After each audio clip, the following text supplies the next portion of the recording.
Hello, new video. I haven't done an album review in a couple of weeks now, so I thought I'd sort of get back into that. It's just been really quite busy recently. A lot of school work. I actually had my last day ever of school yesterday, as well as, of course, doing all my grindcore videos recently that you may or may not have seen. If you haven't, definitely go check them out. It's just a bit of a laugh that I've sort of done as a bit of an in-joke with some friends at school, just coming up with like the most ridiculous song names possible and just writing the music to them, and it's been such a laugh. It's been really, really good, so definitely check those out. I haven't done a Meshuggah review in a little while, but I will be getting back into that soon. I've still got Contradictions Collapse to do and Kolos, so I'll do those soon. But today I thought I'd have a look at this album, which I got through I think on Tuesday of this week, and think I've listened to this at least once every day since I've got it.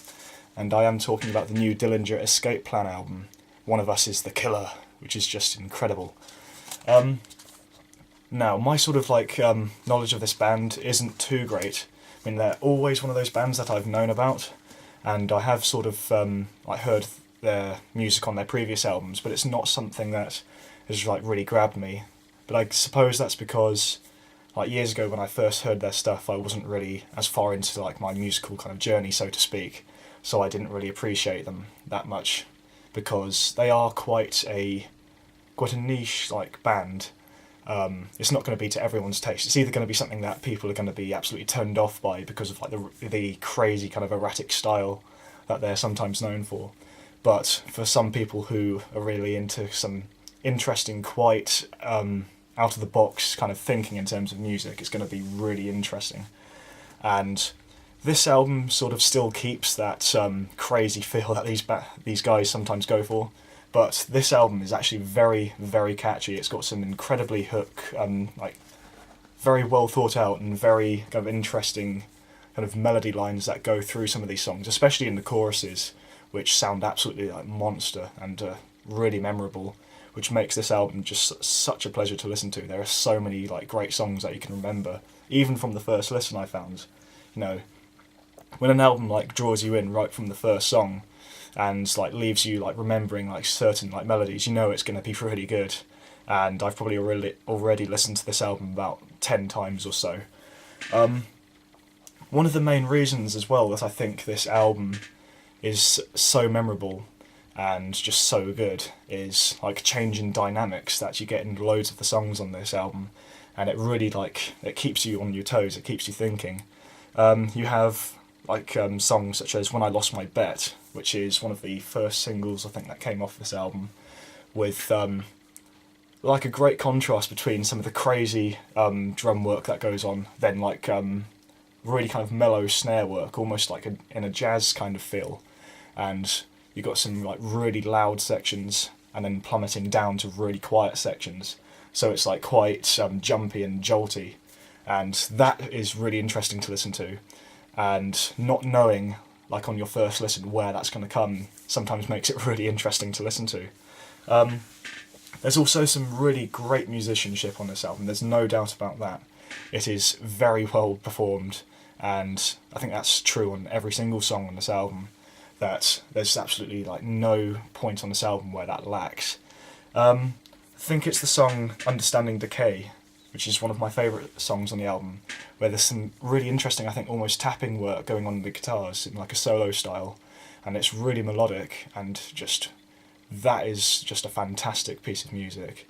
And that's also another really good example of where you have some really interesting dynamics going on, where it's really soft in certain points and then really kind of crescendos back up again when you least expect it, and that is incredible. If I had to kind of nitpick and show some weak points on this album though, the songs, where is it? CH375 268 ARS, I think, where it sounds like a car kind of registration plate company gone kind of fucking AWOL.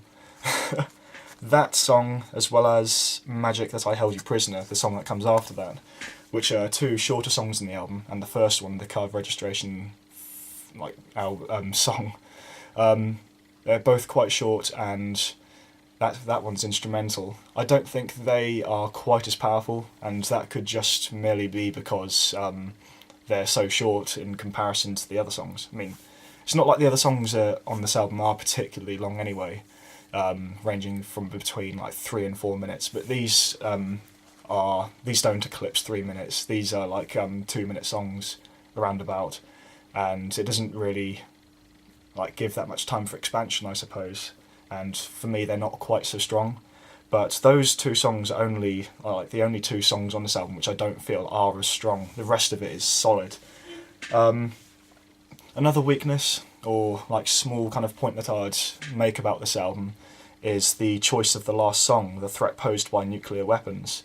I personally don't think on this album it's the best closing song. I think Crossburner, which is the penultimate song, that would have been a far better song to close with, because it's longer, it's about 5 minutes. And just the ending section where it just like drags on, you've got a really kind of resolving like sound right at the end. I personally think that just sounds brilliant, and it would have worked fantastically as like kind of rounding up and kind of closing down of the album. But that's just my view. I think The Threat Posed by Nuclear Weapons is a bit too abrupt of an ending, but hey, that's just my personal opinion. You might personally like that, and I know loads of people do. But I think because of how many hooks, how many great kind of melody lines that you hear in this that make it really catchy, and the fantastic clean vocals you've got on some of these songs, especially on Paranoia Shields and Nothing's Funny, some really just fantastic choruses that you need to check out. This is a fantastic album. It's just got so much going for it. It's crazy, it's erratic, but it's got enough melody and it's got a lot of really catchy choruses to make it really interesting. So it's a perfect blend of some of their previous material. We hear stuff like, I think it's 47% Burnt on one of their previous albums. That's a perfect example of their crazy work. Then you have songs like Unretrified from Miss Machine, which is a really kind of catchy and a lot more melodic, kind of heartfelt song. And this album is sort of like a mix of the two almost. It's got both of those elements, which makes it fantastic. Despite the minor gripes I've got with this, I would give it a very strong 8 out of 10. Out of the 2013 albums I've got so far, this is definitely one of my favourite. Definitely one of my favourite.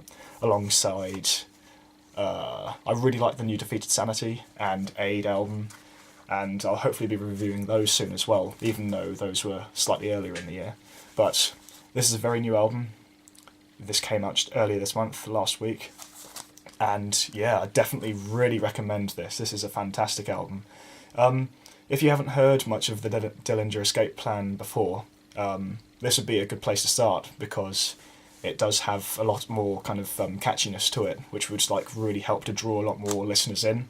And then go check out their back catalogue. That's exactly what I'm going to do, because I haven't, like I said, I haven't got a great experience with this band due to me like not being so into their previous stuff. But definitely go buy this album. It is absolutely awesome. I've listened to it loads of times already. And yeah, 8 out of 10. I'll see you guys in the next video. I'm not sure what I'm going to do yet. Maybe another grindcore song, or maybe another album review, or maybe another Meshuggah review. But we'll see what happens. I'll see you guys in the next video.